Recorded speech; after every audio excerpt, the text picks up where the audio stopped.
All right, the story that's got the country speaking. The Basic Education Department's plan to let learners leave school at grade 9 with a general education certificate has really created some controversy. Addressing the South African Democratic Teachers Union last week, Thursday, Basic Education Minister Angie Motshekga, or was it the week before? I'm not too sure when it was. She indicated that this policy could be implemented as early as next year. Precautionary views warn that the move will not only contribute to the already high dropout rate in the country, but also to the high unemployment rate. Another view says this practice is not unique to South Africa. So here in studio with us, we've got Mightie, a critical thinking trainer, and Miyelani Mkhabela, who is a researcher and economist, who are here to give us their views and to take this discussion further. Good to see you guys. Thanks for coming in. Pleasure. So was it last Thursday or the week before? Last Thursday. It was last Thursday, Yeah. okay.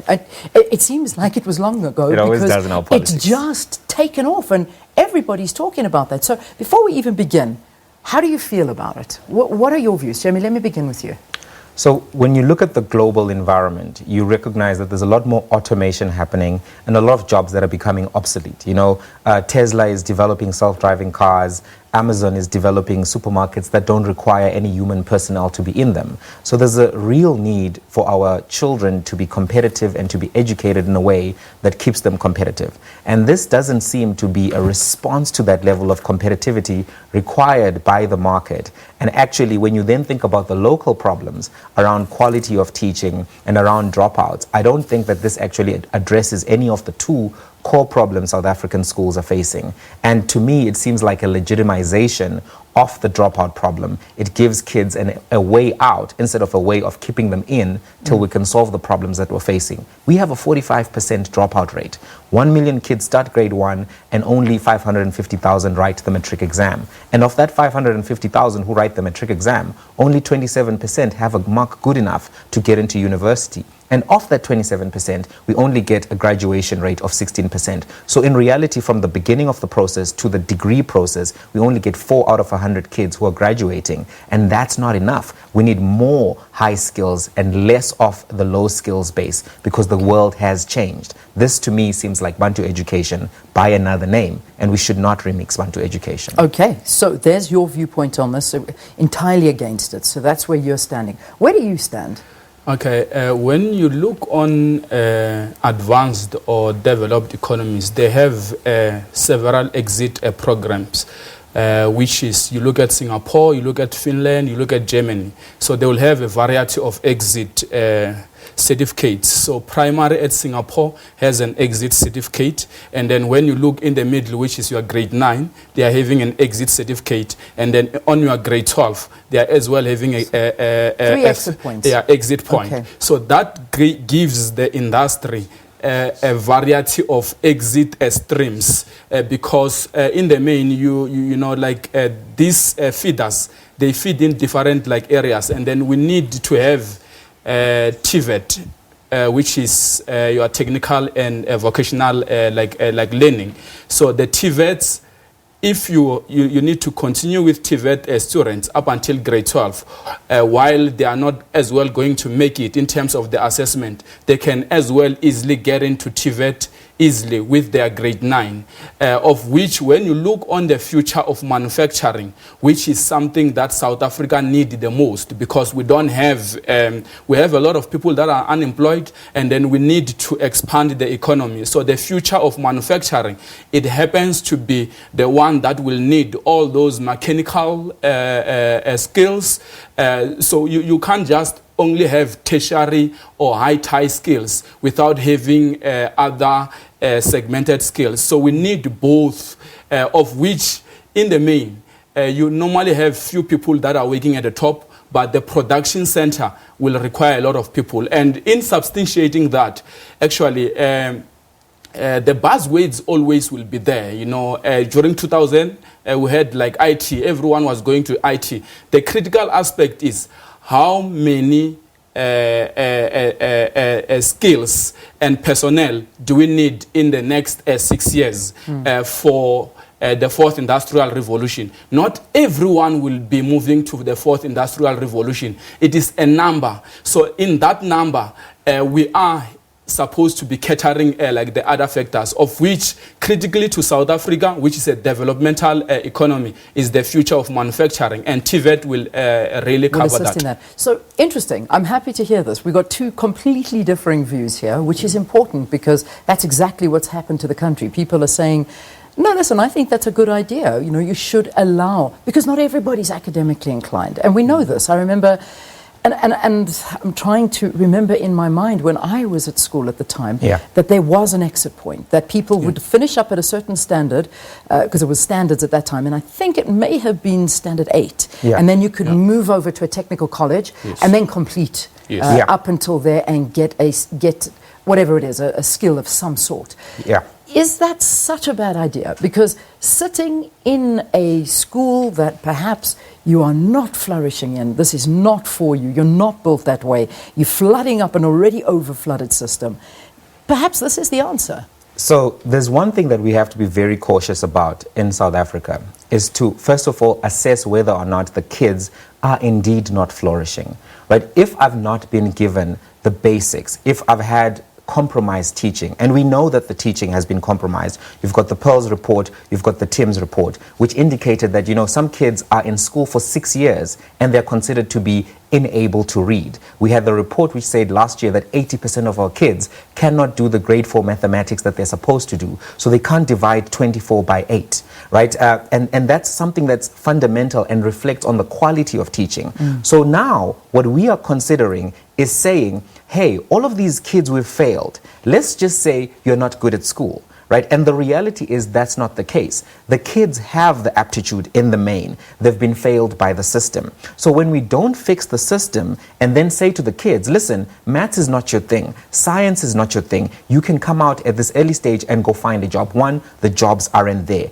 But 2, it's quitting on kids who we should have doubled down on. I think that we need to consider remedial programs for kids who are struggling in school, if indeed they are struggling because of a failure of the system. When you go to the basic education schools, the public schools, you notice that there's a large gap in the quality of instruction and the resources that they're provided with. And what it seems to be the case right now is that we're looking back at the past and say, hey, we had standard 6 and standard 8 exit points. Why don't we do it again? The world has changed. We're preparing for the workplace of 2025 when it deals with, you know, the young people, the workplace of 2030. And we now have to look at our system and say, is our system able to do this? I want to say 2 things in conclusion to this primary point. Singapore and Germany have excellent basic education systems, and they have robust manufacturing, and their technical vocation colleges actually work. In South Africa, our system, if you compare us to Germany, which is number 4 in the OECD, we were number 75 out of 76 countries. So our basic education system won't necessarily produce the same outcomes when we send people to the TVETs. Plus, the TVETs themselves have a pass rate which is below 10%. So they're not actually functional and producing the kind of technical artisans that we need. So we need to be very, very circumspect when we look at the best case scenario for this thing, which is what was presented here, without actually considering the educational reality of South Africa as indicated by the numerous data and reports that we do have in our possession. Which we cannot ignore. Because the reality is that there is a major issue with the education system in South Africa, and it is failing our children and failing the youth. And you know, you look at TVET colleges and you talk about the 10% pass rate, but there's also approximately a 25,000 backlog in terms of trying to get admission into TVET colleges. So now when you're actually going to pull it even more forward to grade 9, how are you going to enroll all of these people? So that is something to look at, and perhaps we can address that with global experience in the pipeline. But Mightie raising a very good point there. Jamie, I beg your pardon. Jamie giving a very good point in terms of the education system in Singapore and Germany work. You know, that you go somewhere and they've got car industries. They create their own things. Their IT industries are flourishing. We don't necessarily have that. Yeah. Us claiming our own space, we'll really need to reconsider these interventions because, you know, you find a lot of students just adding a number from grade 9 up until grade 12, of which in terms of assessment, you could see that those students are struggling.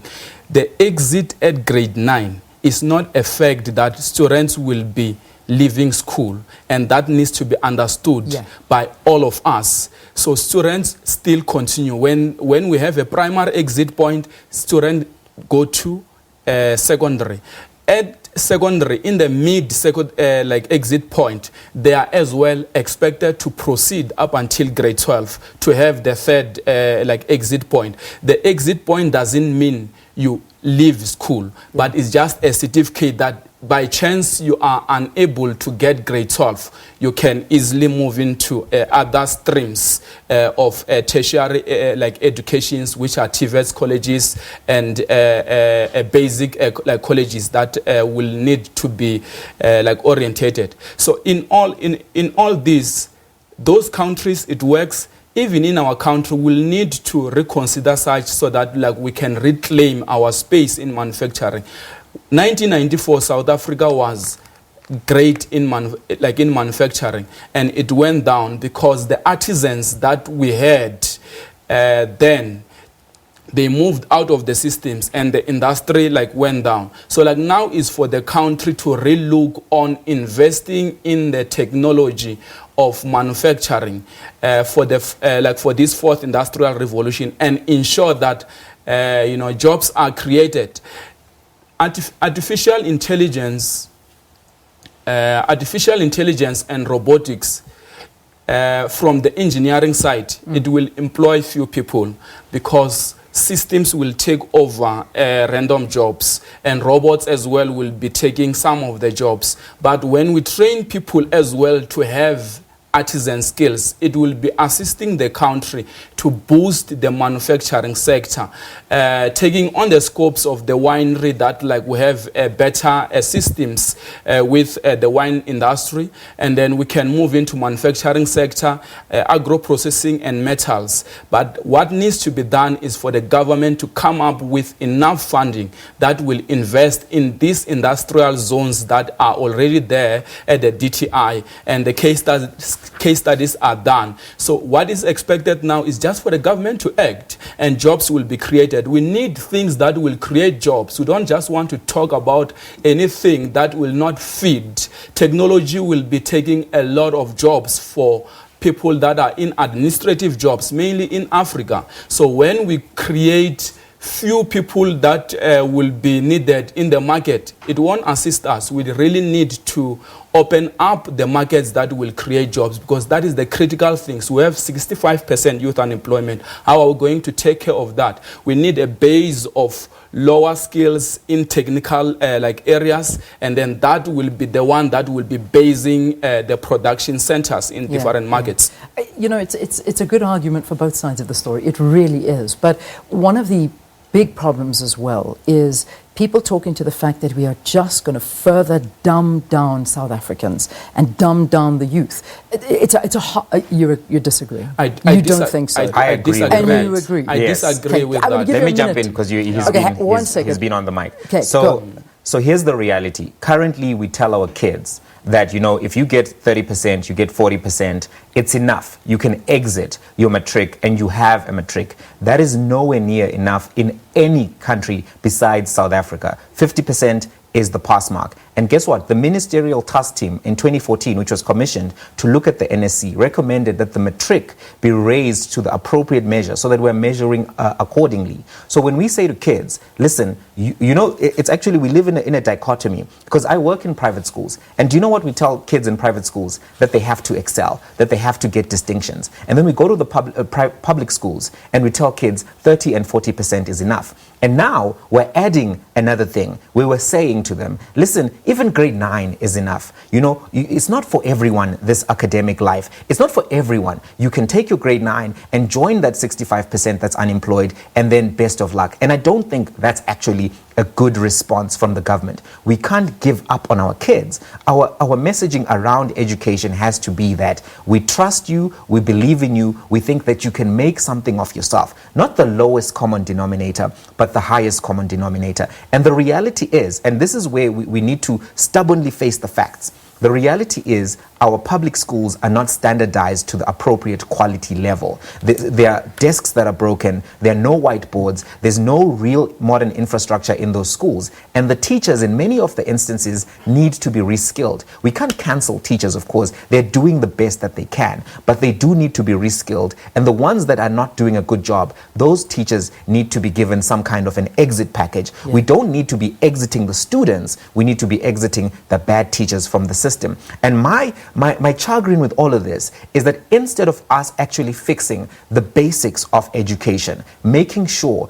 that kids are, have teachers who are there on time, have the resources that they need, have teachers who are actually able to do the job, what we are doing is fiddling around with the measures of education. We're fiddling around with when can kids come out, knowing that we are facing this high unemployment. When Cyril Ramaphosa went to Japan, guess what they told him at that Africa conference? You need to fix your education. We are a G20 country, and the other 19 people in the G20 are saying, what is up with South African education? Why is it so bad? Why can't they get this basic thing right? In South Africa right now, the top 200 private schools all have 100% pass rate. They have 100% university acceptance rate, and they have 3.5 distinctions per student. And then in our public schools, we're saying, listen, as a government which spends 6.5 of our GDP, right? 6.5. We spend the most money in Africa of anybody, and we don't have the metrics that reflect that kind of investment. Yeah. We just don't.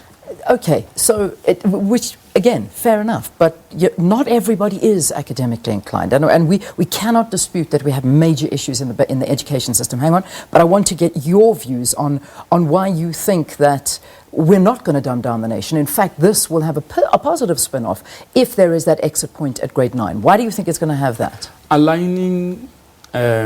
Aligning systems to suit the skills and competencies of the future of jobs, it has nothing to do with motivating people not to be excelling at school. I think it is a wrong understanding from there. So when you look at it like deeper, we understand that exit points will be there, which will be 3. But that at the same time, it doesn't mean that students are going to leave. And so when you look on other markets like Germany continues to be an excellent economy. Singapore, an excellent economy. Competitiveness, it's there, while they are having those exit certificates. And I think this is one thing that Mightie next to me might probably need to go to the document, because these things, as researchers, we will look at it and then we benchmark it with other countries, and we see what route are they taking and which benchmarks are this. So this will work, and we know that if education, if it is well implemented, if resources are made available, it will work very well. It's several interventions that are already there on the system. It can be critical thinking interventions like that are there in an early stage, and then you look on the school mute critical thinking for basic education is as well there to train our kids with critical thinking, because the skills of the 21st century or of the 4th industrial revolution will really be much on soft skills other than on subject per se. Yeah. When you look on almost the 10 of them, of which critical thinking is being placed from grade 7, of which it will be fine for students. They will have that critical thinking. Good point, because that was going to be my next question. Let's try and keep our answers a bit short. We've probably got about 3 minutes left of the interview. So that is an interesting point, because I was going to ask the kind of skills you need for the 4th Industrial Revolution, not for when the 4th Industrial Revolution happens. It's happening, and people are losing their jobs, and people don't get jobs because they don't have those skills. What from from you, from your research and what you know, what do you need? What skills do you need to succeed in the fourth industrial revolution? So we definitely need to have critical thinking, but more broadly than that, because we use it as a buzzword, we need to have design thinking, conceptual analysis. We need to have, policy formulation, even at that young age, so that kids understand how governance operates. All of those things come together to create a conceptual mind which can do more sophisticated work than, the average computer can. Because computers are very good at rolling out tasks. They're very good at doing computational maths and that kind of thing. However, conceptual analysis, evaluative analysis, this is where computers are still lagging behind the human mind. So you need to equip kids to be able to do that. This is what they're doing in the private schools. Unfortunately, this is not what they're doing in public schools. And I'm talking about government here. Yeah. The reality is, and this is just a quick response to that question you asked about people being able to or not being able to. If you're going to give up on me as a last resort, not as a first resort. You're supposed to throw everything at me as a child and then say, look, we've tried everything. This is really not for you. Not to say as a first instance, hey, you failed that test. Here's a piece of paper. Go and join this unemployable job market, right? If we really are serious about equipping these kids, we have to double down on remedial programs. We also have to open up night schools for people who the system has already failed before, because they're in the job market being told, this is not what we need. You need to go back to school. But there are no channels to go back as things stand. And that is a big problem. I mean, it absolutely is. I keep mentioning this because it was one thing that really stood out for me. It was interviewing somebody from the CCMA, and they said the longest queues at the CCMA are from people that have been dismissed from their jobs because they don't have the skills due to the fourth industrial revolution. If we look at countries, let's perhaps round it off here. If we look at countries that are succeeding with the fourth industrial revolution, they have exit plans. What subjects, what are they doing right? Because the things that you're talking about, Jamie, should be taught from grade one already. Absolutely. Maybe then if you're taught already from grade one to do that stuff, by grade 9, you have those skills. You can leave and exit and go and do something else, but you already have those kind of skills. So from that global experience, I think with Singapore, Germany, when their kids are at the age of 3, they start to teach them mathematics. And families are the cornerstone as well of education at developed economies. But in South Africa, we still focused in keeping kids to be working and focusing on them. Are they working or what? But in other countries, they feed these kids and breed them to be very active in their thinking at a very early stage, which is your 3 years, mainly with Singapore, like with Singaporeans, of which that if families take a point of coming up with interventions, it will assist that when kids are placed on the system, they are active already to adapt, because what is difficult for them is to early adapt most of the critical expectations from them. Is South Africa's education system failing the youth? Whether or not there's an exit point or not, are we failing the youth? South African education is not failing the youth. We have structural challenges that I can indicate that are there in the system. He's only speaking about private education, which it's ignoring the fundamental aspects of where the country is coming from, where we are. And when you look on private education, it's very expensive for kids that are poor. While we are speaking about this high GDP per capita, while inequality is very high. So you could see that only few kids will be at private schools, but the majority of our kids are in public schools. And the MOOD program, which is a critical thinking, it's happening at private school, at public schools, which is an intervention that lawyers and other professionals are coming back to assist the young people at the public schools as well, of which things will really work well. We got to leave it there. What a conversation. Guys, thank you. Thank you so much for talking to us. But we are failing our youth. We're not doing enough. We're definitely not doing enough. All right, we'll leave it on that note. Thanks so much. We'll take this offline. I'm not failed. We'll take this offline. Jamie, thank you for talking to us. Thanks. Jamie is a critical thinker, Jamie Mightie, and Miyelani Mkhabela is a researcher and economist talking to us about this, the talk of an exit point at grade 9. Remember, that's not where you finish school. It's just an exit point, and then you continue in another direction with whatever you feel that you'd like to get, particularly TVET colleges. It's gone 8 o'clock, but let's get our latest news from Sakina.